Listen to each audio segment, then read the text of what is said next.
première chose que je vois dans cette Mégane déjà, c'est que ça pue la sportivité.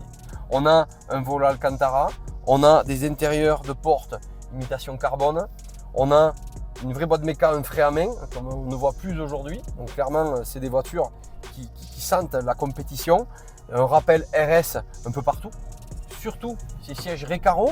Alors là, c'est quand même le top, des sièges très fins. On dirait vraiment des sièges de baquet de voitures de course. Donc là, il n'y a plus qu'à aller se régaler et à rouler. On va voir un peu ce que ça donne. Donc ici, on a le mode RS Drive, où on peut passer en mode Race, où là, clairement, on a d'office l'ESP qui se désactive, qui ne va pas finalement aseptiser la conduite. Et ça, c'est vraiment chouette. Alors bien sûr qu'on sent que c'est une auto qui a un gabarit un peu plus gros qu'une Clio.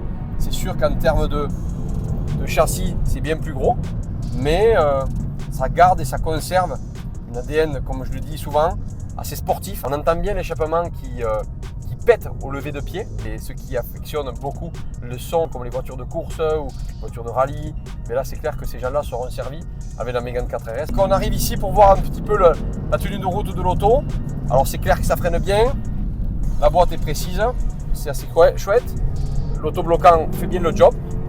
Clairement, on sent bien les 300 chevaux. Ils sont là, c'est sûr et certain. Ils se défendent très bien. Finition intérieure, bon, mais là, tout ce qui est tableau de bord, mis à part les petits rappels RS, reste de la Mégane traditionnelle, qui est déjà de très bonne qualité. On ne peut pas le comparer à l'i30N, qui est largement en dessous par rapport à ça. Sinon, quand on est dedans, quand on est bien assis dans ces sièges qui sont très confortables, on se sent bien. Et clairement, cette Mégane fait vraiment le job. Moi, j'apprécie beaucoup la piloter. Les 4 roues directrices font en sorte d'avoir très peu de sous-virage et pour autant on n'est pas surpris par le survirage. Mais globalement, on sent une auto vive, dynamique et on ne ressent pas qu'on est dans une Mégane.